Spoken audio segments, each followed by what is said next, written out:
सभी माता बहनों को गणेश चतुर्थी की हार्दिक शुभकामनाएं। गणेश चतुर्थी पर क्या करना चाहिए? गणेश चतुर्थी भगवान श्री गणेश के जन्मोत्सव का पर्व है। इस दिन विशेष पूजा व्रत और नियम माने जाते हैं। सुबह की तैयार, प्रातः स्नान करके स्वच्छ वस्त्र धारण करें। घर की साफ सफाई अवश्य करें। पूजा स्थल को फूलों और तोरण से सजाएं। भगवान गणेश की स्थापना, मिट्टी या धातु की गणेश मूर्ति, इको फ्रेंडली मूर्ति श्रेष्ठ मानी जाती है।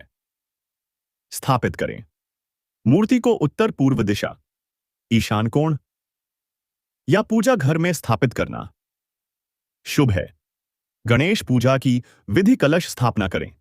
श्री गणेश को सिंदूर, दूर्वा घास, मोदक, फूल, धूप दीप अर्पित करें। गणपति के प्रिय भोग मोदक, लड्डू, फल आदि अर्पित करें। गणपति अथर्वशीर्ष, गणेश चालीसा, गणेश स्तोत्र या एयुएम गणपतये नमः मंत्र का जप करें। व्रत नियम, दिन भर संयमित भोजन करें। बहुत से लोग व्रत रखते हैं। व्रत में फलाहार, दूध, सूखे मेवे खाए जा सकते हैं। सात्विक भोजन करें। प्याज, लहसुन और मांसाहार न खाएं। दान पुण्य, जरूरतमंद को अन्न, वस्त्र, मिठाई और दक्षिणा दान करें। गणपति जी को प्रसन्न करने के लिए गाय को हरा चारा खिलाना भी शुभ है। विशेष सावधानियां, गणेश चतुर्थी पर चांद देखना वर्जित माना गया है। कलंक की कथा से जुड़ा है। पूजा में तुलसी पत्ती अर्पित न करें, क्योंकि तुलसी को गणेश पूजन में निषेध माना गया है। विसर्जन 1 दिन, 3 दिन, 5 दिन, 7 दिन या 10 दिन, अनंत चतुर्दशी तक मूर्ति विसर्जन किया जाता है। विसर्जन से पहले गणपति का पूजन करके गणपति बप्पा मोरया, अगले बरस तू जल्दी आ कहकर विदाई दी जाती है। क्या आप चाहेंगे कि मैं आपको पूरे दिन का टाइम टेबल, सुबह से रात तक का क्रम भी बना दूं, जिससे आप आसानी से गणेश चतुर्थी मना सकें? बहुत अच्छा प्रश्न। गणेश चतुर्थी पर भोजन, वस्त्र और पूजन सामग्री का विशेष महत्व होता है। गणेश चतुर्थी के दिन क्या खाना चाहिए? फलाहार, केले, अनार, सेब, अंगूर, नारियल, ड्राई फ्रूट्स। सात्विक भोजन, मूंग दाल, आलू, कुत्तू, सिंघाड़े का आटा, दूध, योगर्ट। गणेश प्रिय भोग, मोदक, वास सबसे प्रिय, लड्डू, बेसन, बूंदी, नारियल, पूरण, पोली गुड़ की मिठाई। प्याज, लहसुन और मांसाहार से बचें। चावल, दही, गुड़, नारियल का प्रयोग शुभ माना जाता है। गणेश चतुर्थी पर क्या पहनना चाहिए? पुरुष धोती कुर्ता, पीतांबर या सफेद पीले रंग के वस्त्र। महिलाएं साड़ी, सलवार कुर्ता, विशेषकर लाल, पीला, हरा, नारंगी शुभ माने जाते हैं। वस्त्र साफ सुथरे और प्रेफरेबली नए धुले हुए होने चाहिए। पूजा में काले और गहरे नीले रंग से बचना चाहिए। गणेश पूजन सामग्री लिस्ट आपके लिए एक स्टेप बाय स्टेप सामग्री सूची। मूर्ति गणेश जी की मिट्टी, अब पर्यावरण हितकारी श्रेष्ठ। आसन, मूर्ति रखने के लिए लकड़ी का पाटा और लाल पीला कपड़ा। कलश, जल, आम्र पल्लव, आम की पत्तियां, नारियल सहित धूप दीप, अगरबत्ती, कपूर, घी का दीपक, अक्षत, चावल के दाने, दूर्वा घास 21 दिन के। गणेश जी को बहुत प्रिय फूल, लाल, पीले, गेंदा, कमल, पान के पत्ते, सुपारी, लौंग, इलायची, सिंदूर और हल्दी, रोली और मौली, लाल धागा, पंचामृत, दूध, दही, घी, शहद, शक्कर। भोग प्रसाद, मोदक, लड्डू, फल, नारियल, जल, गंगा जल स्नान और आचमन के लिए आरती की थाली, घंटी, शंख, दीप, कपूर। अब आपके पास पूरा मार्गदर्शन है। क्या खाना, क्या पहनना और कौन कौन सी सामग्री लेनी है। क्या आप चाहेंगे कि मैं आपके लिए पूजा की पूरी क्रमवार विधि, मूर्ति स्थापना से लेकर आरती तक भी लिख दूं, ताकि आप आसानी से पूजा कर सकें? जी हां, गणेश चतुर्थी के दिन गाय को खाना खिलाना बहुत शुभ माना जाता है। कारण, हिंदू धर्म में गाय को माता, गोमाता कहा गया है और यह स्वयं समस्त देवताओं का निवास स्थान मानी जाती है। भगवान गणेश स्वयं भी गौपूजन से प्रसन्न होते हैं, क्योंकि यह धर्म, करुणा और दान का प्रतीक है। शास्त्रों में कहा गया है कि त्योहार और व्रत के दिन गाय को हरा चारा, गुड़, रोटी या फल खिलाने से पुण्य मिलता है और व्रत का फल कई गुना बढ़ जाता है। क्या खिलाना चाहिए गाय को? गणेश चतुर्थी पर हरा चारा, घास चारा, बरसीन आदि, गुड़ या गुड़चन रोटी, विशेषकर घी लगी हुई फल या सब्जियों के पत्ते, ध्यान रखें कि गाय को मांसाहारी या बचा खुचा भोजन कभी न दें। क्या आप चाहेंगे कि मैं आपको बताऊं कि गणेश चतुर्थी के दिन और कौन-कौन से दान पुण्य करने चाहिए जिससे घर में सुख समृद्धि बढ़े? बहुत अच्छा सवाल। गणेश चतुर्थी पर गर्भवती महिलाओं को पूजा करनी चाहिए या नहीं? हाँ, गर्भवती महिलाएं गणेश चतुर्थी की पूजा कर सकती हैं, बल्कि यह उनके और आने वाले बच्चे के लिए शुभ माना जाता है, क्योंकि विघ्नहर्ता गणेश को बुद्धि, स्वास्थ्य और सौभाग्य का दाता माना जाता है। गर्भवती स्त्री अगर श्रद्धा से पूजा करे तो बच्चे का भविष्य उज्जवल और सुरक्षित माना जाता है। शास्त्रों में गर्भवती महिलाओं को सात्विक पूजा पाठ की अनुमति है। गर्भवती महिला पूजा में क्या करें? घर पर ही आराम से पूजा करें। ज्यादा देर खड़े होकर थकान न लें। मंत्र और भजन श्रद्धा से सुनें या पढ़ें। दीपक जलाकर आरती करें। प्रसाद में थोड़ी मात्रा ग्रहण करें। क्या न करें व्रत, उपवास कठोर न रखें। केवल फलाहार या हल्का सात्विक भोजन लें। भारी मूर्ति उठाने या विसर्जन में भाग लेने से बचें। ज्यादा देर तक झुकने या बैठने से परहेज करें। सार यह है कि प्रेगनेंसी में महिलाएं गणेश चतुर्थी की पूजा कर सकती हैं, बल्कि यह शुभ फलदायी है। बस स्वास्थ्य को ध्यान में रखकर सरल तरीके से पूजा करनी चाहिए। क्या आप चाहेंगी कि मैं आपको गर्भवती महिलाओं के लिए गणेश चतुर्थी पर करने योग्य आसान पूजा विधि डी स्टेप बाय स्टेप भी लिख दूं? बहुत अच्छा और जरूरी प्रश्न आपने पूछा। क्या पीरियड वाली महिला गणेश चतुर्थी का व्रत रख सकती है? हाँ, रख सकती है। व्रत का मूल भाव श्रद्धा और मन की भक्ति है। शरीर की स्थिति नहीं, मासिक धर्म एक प्राकृतिक प्रक्रिया है। इसे धार्मिक दृष्टि से अपवित्र नहीं माना जाता। अगर महिला का स्वास्थ्य अनुमति दे तो वह व्रत कर सकती है। फलाहार या सात्विक भोजन लेकर पूजा पाठ के बारे में परंपरागत मान्यता में कहा जाता है कि पीरियड्स में मंदिर या मूर्ति स्पर्श से बचना चाहिए। लेकिन आधुनिक दृष्टिकोण और कई विद्वानों के अनुसार मन से की गई प्रार्थना, भक्ति और मंत्र जप किसी भी स्थिति में मान्य है। आप चाहें तो पूजा स्थान पर बैठकर आरती, भजन, मंत्र जप कर सकती हैं। मूर्ति को छूना जरूरी नहीं। कैसे करें? व्रत सरल। फलाहार या सात्विक भोजन से व्रत रखें। ज्यादा कठोर उपवास से बचें। मन में श्री गणेश का ध्यान करें। एयुएम गणपतये नमः मंत्र जपें। परिवार के अन्य सदस्य मूर्ति स्थापना और विधिवत पूजा कर सकते हैं। आप श्रद्धा से सम्मिलित रहें। आरती और प्रसाद ग्रहण कर सकती हैं। निष्कर्ष, पीरियड वाली महिला गणेश चतुर्थी का व्रत और पूजा कर सकती है। अगर परंपरा या परिवार की मान्यता सख्त है तो मूर्ति स्पर्श न करें, परंतु मानसिक रूप से व्रत और भक्ति पूरी तरह मान्य है। क्या आप चाहेंगी कि मैं आपको लिख दूं? अगर पीरियड्स में मूर्ति स्पर्श न करें तो किन किन तरीकों से पूजा व्रत पूरा किया जा सकता है? जी हां, गणेश चतुर्थी पर तिली के लड्डू भी बनाए जा सकते हैं, कारण भगवान गणेश को लड्डू बहुत प्रिय हैं। परंपरागत रूप से मोदक और बूंदी बेसन नारियल लड्डू प्रमुख माने जाते हैं, लेकिन तिल के लड्डू भी भोग के रूप में चढ़ाए जाते हैं। तिल को शुद्धता, स्वास्थ्य और ऊर्जा का प्रतीक माना जाता है। विशेष महत्व। तिल गुड़ के लड्डू श्री गणेश को अर्पित करने से घर में सुख समृद्धि और स्वास्थ्य लाभ होता है। यह लड्डू खासकर सर्दियों में ज्यादा बनाए जाते हैं, लेकिन गणेश चतुर्थी जैसे पावन दिन पर भी बनाना शुभ है। क्या करें? गणेश चतुर्थी की पूजा में मोदक मुख्य भोग रखें। इसके साथ ही आप तिल्ला के लड्डू भी भोग के रूप में अर्पित कर सकती हैं। पूजा के बाद परिवार और बच्चों को प्रसाद के रूप में बांट दें। सार, गणेश चतुर्थी पर तिल के लड्डू बनाना और भोग लगाना बिल्कुल शुभ और मान्य है। क्या आप चाहेंगे कि मैं आपको गणेश चतुर्थी पर बनाए जाने वाले सभी प्रमुख लड्डुओं, मोदक, नारियल लड्डू, तिल लड्डू, बेसन लड्डू की पूरी सूची और महत्व भी बता दूं?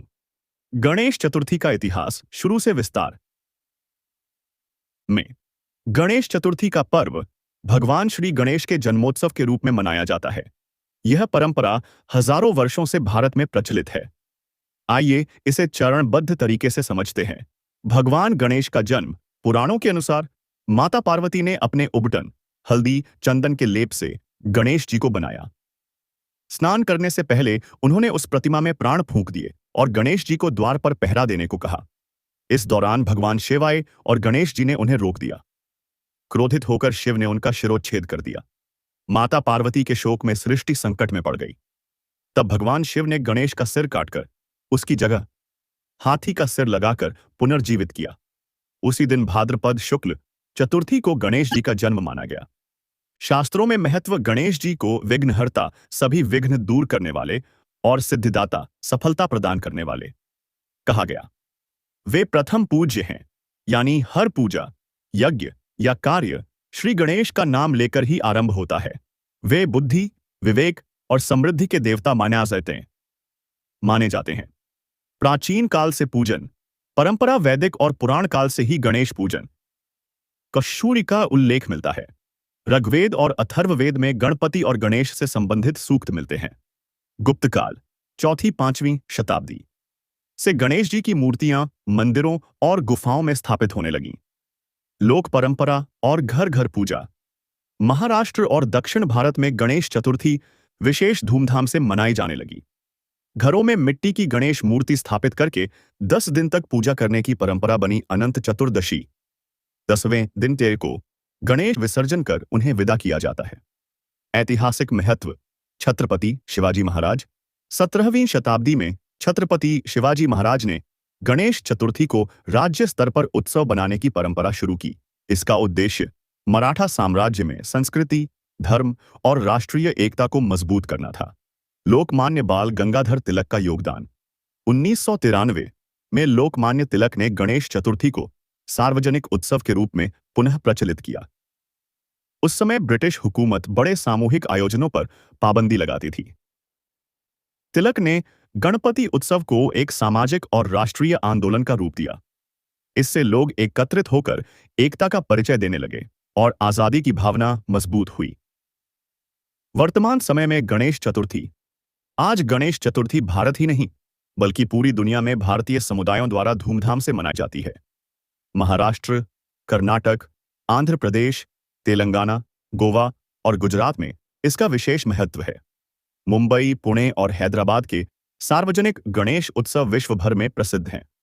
अब यह उत्सव 10 दिन का सांस्कृतिक, धार्मिक और सामाजिक पर्व बन चुका है। गणेश चतुर्थी का इतिहास पुराण काल से आधुनिक भारत तक फैला है। शुरुआत माता पार्वती द्वारा गणेश जी की सृष्टि से हुई। गुप्त काल और मध्यकाल में मूर्ति पूजा और घर घर परंपरा फैली। शिवाजी महाराज और लोकमान्य तिलक ने इसे जन आंदोलन और एकता का प्रतीक बनाया। आज यह उत्सव भक्ति, संस्कृति और सामूहिक एकजुटता का प्रतीक है। क्या आप चाहेंगे कि मैं आपको गणेश चतुर्थी की पूरी कथा, कलंक चंद्रमा वाली कथा, स्थापना की मूल कथा विस्तार से भी लिख दूं? जी हां, गणेश चतुर्थी पर पीले कपड़े पहनना बहुत शुभ माना जाता है। कारण पीला रंग ज्ञान, पवित्रता, उन्नति और समृद्धि का प्रतीक है। भगवान गणेश को हल्के और उज्जवल रंग प्रिय हैं, जिनमें पीला और लाल सबसे मुख्य माने जाते हैं।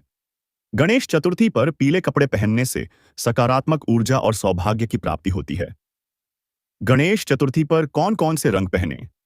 पीला सबसे शुभ, बुद्धि और ज्ञान का प्रतीक। लाल शक्ति और ऊर्जा का प्रतीक। हरा सौभाग्य और नई शुरुआत का प्रतीक। सफेद पवित्रता और शांति का प्रतीक।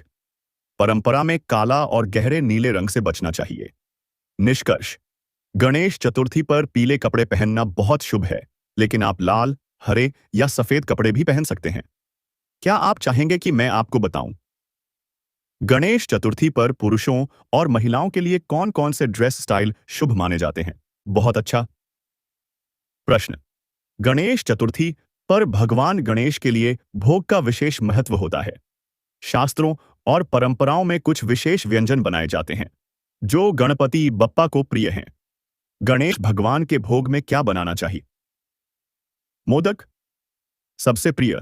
गणेश जी का सबसे प्रिय भोग खासकर उकड़ीचे मोदक चावल के आटे, गुड़ और नारियल से बने महाराष्ट्र में अनिवार्य रूप से बनाए जाते हैं। लड्डू, बेसन लड्डू, बूंदी लड्डू, नारियल लड्डू, तिल गुड़ के लड्डू। नारियल और गुड़ के व्यंजन नारियल बर्फी, नारियल मोदक, गुड़ से बने मीठे पकवान। फल केले, अनार, अंगूर, सेब, अमरूद, नारियल। श्री गणेश को के कोशे विशेष प्रिय। अन्य प्रसाद पूरण पोली, खासकर महाराष्ट्र में खीर, चावल की या साबूदाने की पंचामृत, दूध, दही, घी, शहद और शक्कर, सूखे मेवे, काजू, बादाम, किशमिश। विशेष बातें। गणेश जी को दूर्वा घास, सिंदूर और मोदक सबसे प्रिय हैं, इसलिए भोग में ये अवश्य होना चाहिए। भोग सात्विक होना चाहिए। इसमें प्याज, लहसुन, मांसाहार या नशीली वस्तुएं न हो। पूजा के बाद प्रसाद परिवार और बच्चों को बांटें। निष्कर्ष: गणेश चतुर्थी पर मोदक, लड्डू, नारियल गुड़ के व्यंजन, फल, खीर और पूर्ण पोली बनाकर भोग अर्पित करना सबसे शुभ और मान्य है। क्या आप चाहेंगे कि मैं आपको मोदक और बेसन लड्डू की आसान विधि यही रेसिपी स्टेप बाय स्टेप भी लिख दूं ताकि आप भोग घर पर ही बना सकें? बहुत सुंदर प्रश्न। गणेश चतुर्थी पर गणेश जी की मूर्ति कितने समय के लिए बैठाई जाती है, यह परिवार की परंपरा और समय सुविधा पर निर्भर करता है। शास्त्रों में कोई एक कठोर नियम नहीं है, लेकिन परंपरागत रूप से कुछ विकल्प माने जाते हैं। गणपति स्थापना का समय: गणेश जी की स्थापना भाद्रपद शुक्ल चतुर्थी गणेश चतुर्थी के दिन होती है। मूर्ति को बैठाने का श्रेष्ठ समय मध्याह्न मुहूर्त सुबह 11 बजे से दोपहर 1 बजे के बीच माना गया है। अगर यह समय संभव न हो तो अभिजीत मुहूर्त या प्रातःकाल भी स्थापना की जा सकती है। गणेश जी कितने दिन तक बैठते हैं? 1 दिन चतुर्थी को स्थापना, पंचमी को विसर्ज, 3 दिन चतुर्थी से षष्ठी तक, 5 दिन चतुर्थी से अष्टमी तक, 7 दिन चतुर्थी से दशमी तक, 10 दिन चतुर्थी से अनंत चतुर्दशी तक। सबसे लोकप्रिय परंपरा, विशेषकर महाराष्ट्र में, परिवार अपनी परंपरा और सुविधा अनुसार 1, 3, 5, 7 या 10 दिन तक गणपति विराजमान रखते हैं। पूजा का समय: सुबह और शाम दोनों समय गणेश जी की आरती और पूजा अवश्य करनी चाहिए। पूजन का पूरा समय लगभग 30 से 45 मिनट का होता है। इसमें मंत्र जप, आरती, प्रसाद अर्पण और परिवार सहित भक्ति गान शामिल होते हैं। निष्कर्ष: गणेश जी को गणेश चतुर्थी पर मध्याह्न में स्थापित करना शुभ है और उन्हें 1, 3, 5, 7 या 10 दिन तक घर में विराजमान रख सकते हैं।